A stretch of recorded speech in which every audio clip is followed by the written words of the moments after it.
Camille écrivait au fur et à mesure, comme ça, et parfois elle s'accrochait sur des débuts de dialogue parce que je savais qu'elle... Voilà. Merci beaucoup. C'est la dernière fois. Sorry. So in the US, you have this big, musical culture. You have all the resources in terms of human or technological resources that you need for that. In France, not really, or at least very little in comparison. If I had to write the French history of musical, it would be a very short one. So with my friends, we would get together, they would start writing music, and then we would invent a working method. We actually, invented our own working method. So I could, speak with them, express to them what I liked, what I felt like needed to change. Maybe Camille would, pick up, something based on the script or a piece of a script, and she would start thinking about a song and start writing. And then I would write, with my good friend, Mr. Thomas Biguin, yeah. And so that would, we would, write together during the day, the script, and then in the evening, then we would meet with the musicians and they would share what they would have created on their own. So that was the first step. But definitely, there was this first step, and that was one first step that was important. That was the theoretical step of stage without the cast. That was one thing. But then the other step, the step that followed when there was the cast, really caused the songs to change and get shaped much more greatly. And that was the practical stage. And are you writing in French and then translating to Spanish? Oui, j'écrivais, je parle pas espagnol, j'écrivais en français. Il y avait une traductrice très très bonne d'ailleurs qui travaillait avec Camille qui faisait la traduction. Right, I don't speak Spanish, so I would write in French, and I worked with a translator who was really wonderful, and she would, translate, and she would help me work with Camille in Spanish. I want to recognize your cast, Zoe Saldaña and Selena Gomez, but I cannot imagine this film without Karla Sofía Gascón. And I've had a chance to meet her. She's a force of nature. I also want to point out that she's playing her character before the transition. A lot of people don't believe that, but she is. Can you talk about the first time you met her and why she is Emilia Pérez? C'était très étrange parce que j'ai pataugé dans le casting pendant vraiment longtemps. Pour la raison suivante, c'est que dans le scénario, dans plusieurs versions, jusqu'à assez tard dans les versions du scénario, Rita avait 25 ans, Manitas en avait 30, et Epiphania, je m'en excuse, elle avait 17 ans. Et ça ne marchait pas, je faisais beaucoup de casting à Mexico, ça ne marchait pas. Et un beau jour, à très peu d'intervalles, et je ne sais plus dans quel ordre ça se passe, je rencontre Karla Sofía, je ne sais plus, chez moi peut-être, ou je ne sais plus, et je vois Zoé en Zoom.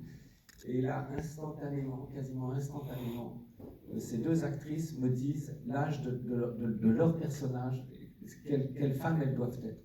Et ça a été très troublant, parce que c'est la première fois que ça se produit pour moi. Alors, Karla Sofía, oui, quand je commence à travailler avec elle, elle est très impressionnante. C'est une merveilleuse comédienne. Je peux en dire que je peux dire que beaucoup de bien. C'est un bon milieu. Si je peux dire des choses marrantes, c'est qu'elle est persuadée d'avoir raison sur plein de choses. Mon travail étant donc de la contredire de temps en temps. C'était charmant, oui, franchement. C'est vraiment une rencontre. Moi, à tel point que je me dis, si je n'avais pas croisé Karla Sofía, je me demande où j'en serais du film Emilia Pérez. Franchement, je ne sais pas. Something very strange happened. I was stalling with the casting. It was really complicated. I was stuck for a long time because in the script, Rita is supposed to be 25, Karla Sofía is supposed to be 35. Manita is supposed to be 35. And Epifania 17, sorry. But it doesn't work. I just realized when I was in Mexico, it didn't work in terms of casting. So one day, something happened successively, and these things happened very, very close to one another. I don't remember exactly when, but I met Karla Sofía. I forgot a little bit where, but I met her, and then right after I met Zoe via Zoom. And what was really incredible and happened in an instant is that they both mentioned their exact age for their roles, and I was just stunned. That had never happened to me. And of course, to talk about Karla, well, she's, you know, she's very impressive. She is a wonderful person, wonderful actress. I can only say wonderful things about her. She's probably boring, but not really. Maybe I can say something fun about her. She believes that she's right on a great many things. So sometimes I think I'm here to kind of contradict her. But I think, well, if I had not met Karla, I just really wonder where my film would be at this time. This is, Cheryl said, this is my last question. I know films cannot predict where the world will be when they come out, but the timing of Emilia Pérez is important. Given the nonstop hate that is directed at the trans community and the record number of violent attacks.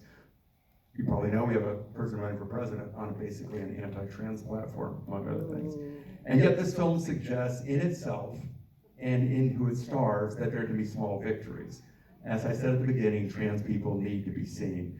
Karla is the first trans performer ever to win the Best Actress prize at the Cannes Film Festival. And when she won, she said through many tears, quote, "We all have the opportunity to change for the better." That win says so much about her and about the film and about the world. I can't imagine a more perfect moment for your film in that speech that Karla gave.